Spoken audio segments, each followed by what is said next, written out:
नमस्कार विद्यार्थी मित्रांनो, मागील लेक्चरमध्ये आपण व्हॅल्युएशन ऑफ शेअर्स या टॉपिकला सुरुवात केली। या टॉपिकमध्ये जे काही आपल्याला मेथड्स आहे, त्यांचे जे काही फॉर्म्युले आहे ते फॉर्म्युले सुद्धा आपण मागील लेक्चरमध्ये बघितले होते। आता मात्र आपण या लेक्चरमध्ये व्हॅल्युएशन ऑफ शेअरच्या प्रॉब्लेमला सुरुवात करतोय। मग आता प्रॉब्लेमला सुरुवात करत असताना आपण जो प्रॉब्लेम घेतलेला आहे तो प्रॉब्लेम मी आता तुम्हाला स्क्रीनवरती दाखवतोय, म्हणजे थोडक्यात तुमच्याकडे तो प्रॉब्लेम आहे। आता प्रॉब्लेममध्ये त्यांनी असं सांगितलंय, डॉल्फिन लिमिटेड दिल्ली याचं तुम्हाला बॅलन्स शीट दिलेलं आहे आणि बॅलन्स शीटच्या खाली तुम्हाला काही ॲडजस्टमेंट दिलेलं आहे।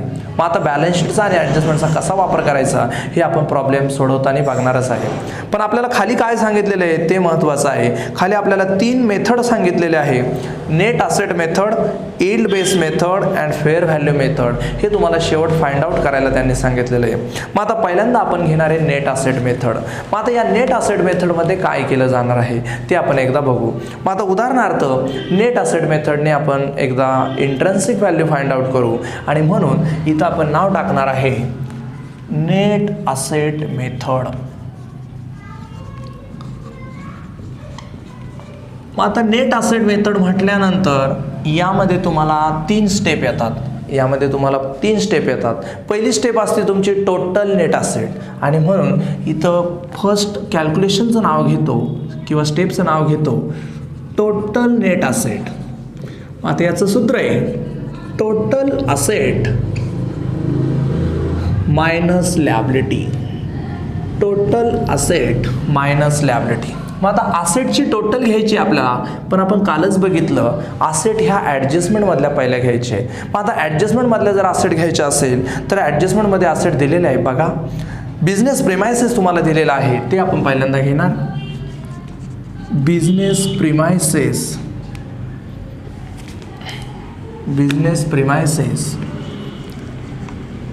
मग त्या बिझनेस प्रिमायसेसची प्राइस आहे 1,95,000।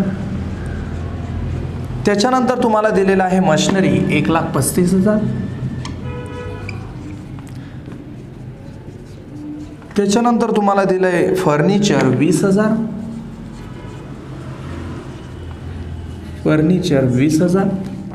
त्याच्यानंतर दिलंय गुडविल 50,000।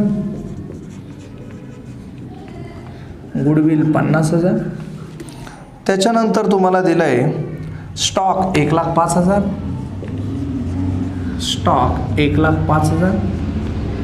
मग या असेट तुम्ही ॲडजस्टमेंटमधून घेतल्या। आता मात्र तुम्हाला ॲडजस्टमेंटमधले असेट संपलेले आहे। आता बॅलन्स शीटमध्ये कोणत्या राहिले आहे आणि ते आपण घेऊ शकतो की नाही हे आपण चेक करायचे। घेऊ शकतो की नाही असं मी का म्हटलो, कारण तुम्हाला काल मी असेट मागील लेक्चरमध्ये मी तुम्हाला टोटल असेट घेताना काय नियम पाळायचे हे सुद्धा सांगितलेलं आहे। त्याच्यामुळे तुम्ही मागील लेक्चर आवर्जून बघा का ज्याच्यामध्ये याचा थेरॉटिकल भाग मी सांगितलेला आहे। मग आता असेट आपण घेत असताना कोणते असेट शिल्लक राहिलेले आहे हे आपण बॅलन्स शीटला चेक करणार आणि त्यातून जर घेऊ शकत असेल तर ती असेट आपण घेणार आहे। उदाहरणार्थ असेटला जर चेक केलं तर गुडविल आलेले आहे, प्रिमायसेस आलेले आहे, मशिनरी आलेले आहे, फर्निचर आलेले आहे, पण त्यानंतर होतं डेटर्स मात्र आलेलं नाही आहे। मग आता आपल्याला डेटर्स घ्यावं लागेल। इथं डेटर्स घ्या, डेटरची प्राइस आहे तुम्हाला 2,75,000। त्याच्यानंतर डेटर्स नंतरचा पुढचा पॉईंट होता स्टॉक आलेला आहे। त्याच्यानंतर आहे कॅशसुद्धा राहिलेली आहे। कॅश आता आपण घेऊ, कॅश अमाऊंट आहे त्याची 20,000। मग अशा पद्धतीने थोडक्यात 1 2 3 4 5 6 7 असेट आपण घेतलेले आहे आणि आपल्याकडे सुद्धा 7च असेट होत्या, 2 4 9 6 आणि 7। मग आता या 7 असेटची टोटल करू म्हणजे आपल्याला असेट कळतील। या 7 असेटची बेरीज येते किंवा टोटल येते 8 लाख। या 7 असेटची टोटल येते 8 लाख। यातून लेस करायची आपल्याला लॅबिलिटी आणि म्हणून यातून लेस करणार आपण लॅबिलिटी। मग आता लॅबिलिटी लेस करत असताना आपल्याला मागील लेक्चरमध्ये सांगण्यात आलेलं आहे equity share, preference share, reserve, profit and loss हे घ्यायचे नाही। मग उरलेले जे आहे ते आपण घेणार। मग उदाहरणार्थ उरलंय कोण, डिबेंचर उरलंय, क्रेडिटर उरलंय, बिल्स पेबल उरलंय आणि म्हणून इथं नाव टाकतो 7% डिबेंचर 1 लाख। 7% डिबेंचर 1 लाख। त्याच्यानंतर आहे क्रेडिटर्स 90,000।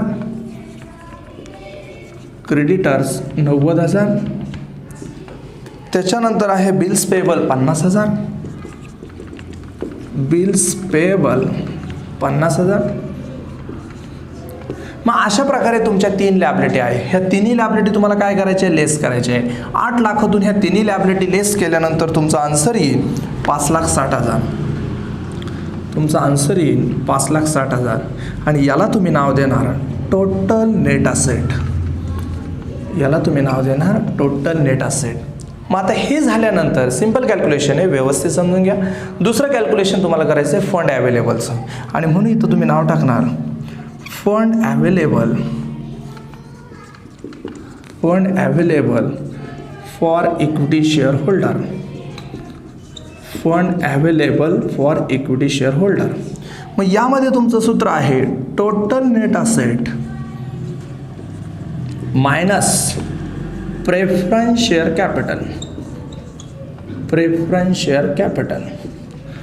मग आता टोटल नेट असेट, ह्या तुम्हाला टोटल नेट असेट मिळालेलं आहे 5,60,000. मग ह्या 5,60,000 तुम्ही घेणार, त्यातून तुम्हाला लेस करायचं आहे preference share capital. Preference share capital हे लॅबिलिटी साईडला असतं. चेक करा लॅबिलिटी साईडला आहे का तुमच्याकडे, प्रॉब्लेम आता आलेला आहे मगाशी.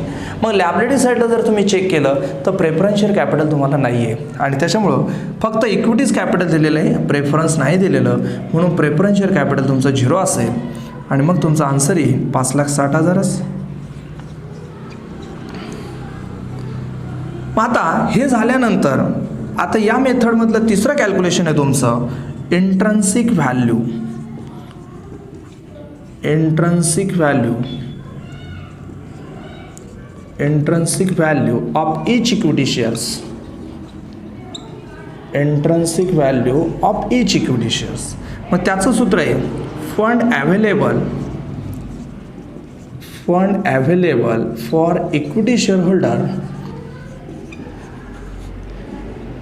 Equity share holder divided by number of equity shares किंवा भागिले नंबर ऑफ इक्विटी शेअर्स. मग आता फंड अवेलेबल हा तुम्हाला दुसऱ्या कॅल्क्युलेशनमध्ये कळालेला आहे किती, 5,60,000. मग 5,60,000 रुपये तुम्ही इथं घेणार. त्याच्यानंतर number of equity shares, equity शेअरची संख्या ही तुम्हाला लॅबिलिटी साईडला दिलेली असते. मग आता लॅबिलिटी साईडला जर इक्विटी शेअरची संख्या चेक केली तर ती 40,000 आहे, म्हणजेच नंबर ऑफ इक्विटी शेअर 40,000 आहे. मग 5,60,000 भागिले 40,000 जर तुम्ही केलं तर तुम्हाला आन्सर मिळणार आहे 14 रुपये. तर तुम्हाला आन्सर मिळेल 14 रुपये. आणि हे जे आहे याला रुपीजचं साईन द्यायचं, कारण तुमची इंट्रन्सिक व्हॅल्यू ही रुपीजमध्ये असते.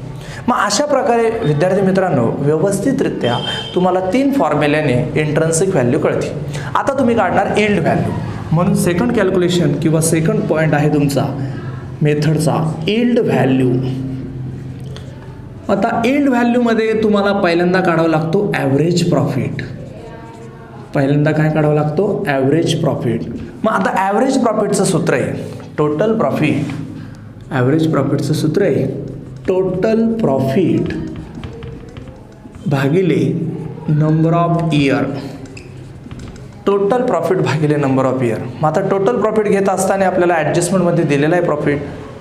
बघा टोटल प्रॉफिट घेत असताना ॲडजस्टमेंटमध्ये दिलेला आहे प्रॉफिट. 3 वर्षाचा प्रॉफिट दिला होता, तो 3 वर्षाचा प्रॉफिट हे आपल्याला दुसऱ्या ॲडजस्टमेंटमध्ये सांगितलेलं आहे. मग 3 वर्षाचा प्रॉफिट आपण तिथे लिहिणार 1,13,000, 1,21,000 आणि शेवटचं असणार आहे 1,26,000. 1,26,000 त्याला भागिले किती वर्षाचं आहे ते आपण करणार. 3 वर्षाचं आहे म्हणून 3 करणार. बघा हे ज्या रकमा दिलेल्या आहे प्रॉफिटच्या ह्या तुम्हाला दुसऱ्या ॲडजस्टमेंटमध्ये आहे, त्याच्यामुळे हे मी सगळं प्रॉब्लेममधलंच घेतो आहे. प्रॉब्लेममधलं व्यवस्थितरित्या तुम्ही नोटबुकमध्ये लिहा. म्हणजे सुरुवातीला जेव्हा मी प्रॉब्लेम तुम्हाला दाखवला होता तेव्हाच तुम्ही तिथं व्हिडिओ पॉज करून वहीमध्ये प्रॉब्लेम लिहून घ्या, म्हणजे पुढं तुम्हाला हे समजून घ्यायला सोपं जाईल. मग अशा प्रकारे 3 वर्षाचा प्रॉफिट आहे आणि या 3 वर्षाच्या प्रॉफिटची आता आपण बेरीज करणार आणि ती बेरीज केल्यानंतर ती बेरीज येते तुमची 3,60,000. याची बेरीज येते 3,60,000, त्याला भागिले 3, कारण या तिघांची बेरीज 3,60,000 आली, त्याला भागिले 3 जर केलं तर तुमचं फायनल आन्सर येईल 1,20,000. तुमचं फायनल आन्सर येईल 1,20,000. त्याच्यानंतर आता तुमचं ॲव्हरेज प्रॉफिट झालेलं आहे. आता तुम्हाला काढायचं आहे मेंटेनेबल प्रॉफिट. मग दुसरं कॅल्क्युलेशन आहे तुमचं मेंटेनेबल प्रॉफिट. मग आता मेंटेनेबल प्रॉफिटचा फॉर्म्युला आहे तुमच्याकडं average profit minus transfer reserve, average profit minus transfer reserve. मग आता हे आपण फॉर्म्युले मागील लेक्चरमध्ये बघितलेलेच आहे. मग ॲव्हरेज प्रॉफिट तुम्हाला किती आलेला आहे? 1,20,000 आलेला आहे. रिझर्वला ट्रान्सफर करायचे आहे तुम्हाला, किती टक्के ट्रान्सफर करायचे हे तुम्हाला ॲडजस्टमेंटमध्ये सांगतात. बघा ॲडजस्टमेंटमध्ये तुम्हाला सांगितलेलं आहे, तिसऱ्या ॲडजस्टमेंटमध्ये पॅराग्राफमध्ये थोडक्यात सांगितले 20% ट्रान्सफर टू रिझर्वला किती करायचे ट्रान्सफर? 20%. मग आता रिझर्वला जर 20% ट्रान्सफर करायचे असेल तर ॲव्हरेज प्रॉफिटच्या ते केले जातात, हे पण ध्यानात ठेवा. मग 1,20,000वरती 20%, 10% आले 12,000, 20% 24,000. मग हे 24,000 तुमचे वजा होतील, 96,000 हे तुमचं आन्सर तयार होईल. हे 24,000 कसे आले ते इथं ब्रॅकेटमध्ये लिहून ठेवतो. 1,20,000 त्यावर 20%, म्हणजे थोडक्यात ॲव्हरेजवरती काढलेले टक्के येते आणि टक्के तुम्हाला ॲडजस्टमेंटमध्ये सांगतात. त्याच्यानंतर तुम्हाला मेंटेनेबल प्रॉफिट कळाल्यानंतर पुढचं कॅल्क्युलेशन आहे तुमचं capitalise value of maintainable profit. Capitalise value of maintainable profit. मग आता याचं सूत्र आहे मेंटेनेबल प्रॉफिट भागिले नॉर्मल रेट ऑफ रिटर्न गुणिले 100 हे सूत्र आहे, सूत्र कधी बदलणार नाही.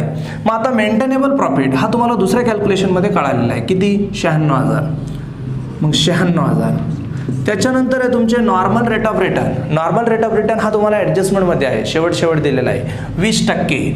मग 20 घ्या इथं, कारण गुणिले आपण 100 करणार आहे त्याच्यामुळे टक्के चिन्ह गायब होणार आहे, तिथं फक्त 20 घ्या. मग 96,000 भागिले 20 गुणिले 100 जर केलं तर तुम्हाला तुमची कॅपिटलाइज व्हॅल्यू कळेल आणि ती कॅपिटलाइज व्हॅल्यू येणार आहे तुमची 4,80,000.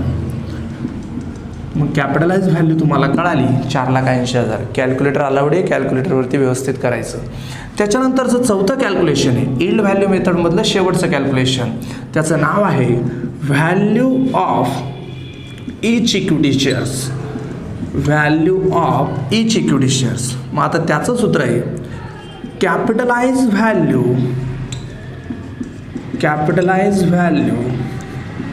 ऑफ मेंटेनेबल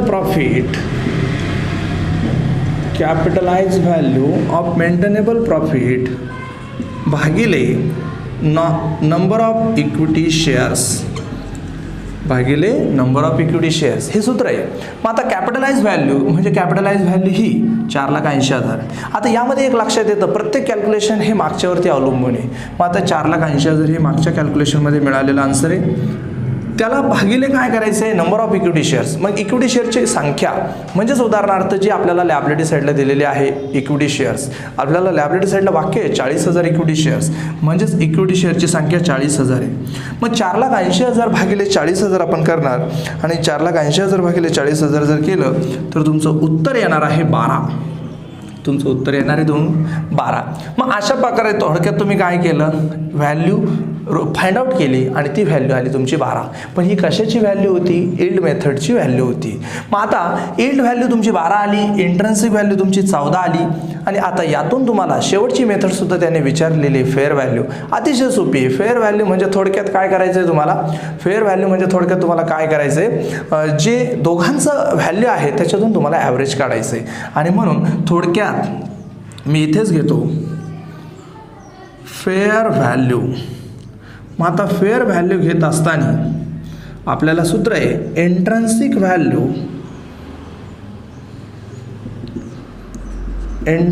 व्हॅल्यू अधिक यील्ड व्हॅल्यू भागिले 2. Intrinsic value plus yield value भागिले 2. मग आता इंट्रिन्सिक आहे 14, यील्ड आहे 12. यील्ड आहे 12 भागिले 2 म्हणजे 14 आणि 12 यांचे टोटल करणार, टोटल येणार 26 भागिले 2, तुमचं फायनल आन्सर येणार 13. आणि इथं पण तुम्हाला लक्षात येतच होतं 14 आणि 12 यांच्यामध्ये काय राहिलं होतं रे, 13 राहिलेले होते, त्यामुळे त्याचं फेअर व्हॅल्यू किती येणार होती 13. अशा प्रकारे मित्रांनो आजच्या लेक्चरमध्ये आपण तिन्ही व्हॅल्यू फाइंड आउट केल्या, इंट्रिन्सिक व्हॅल्यू फाइंड आउट केली, यील्ड व्हॅल्यू फाइंड आउट केली आणि फेअर व्हॅल्यू फाइंड आउट केली. अशा प्रकारे आपल्याला व्हॅल्युएशन ऑफ शेअर्समध्ये तिन्ही मेथडने व्हॅल्यू फाइंड आउट करता येतात. तर मग आजच्या लेक्चरसाठी इतकंच आहे. थँक्यू.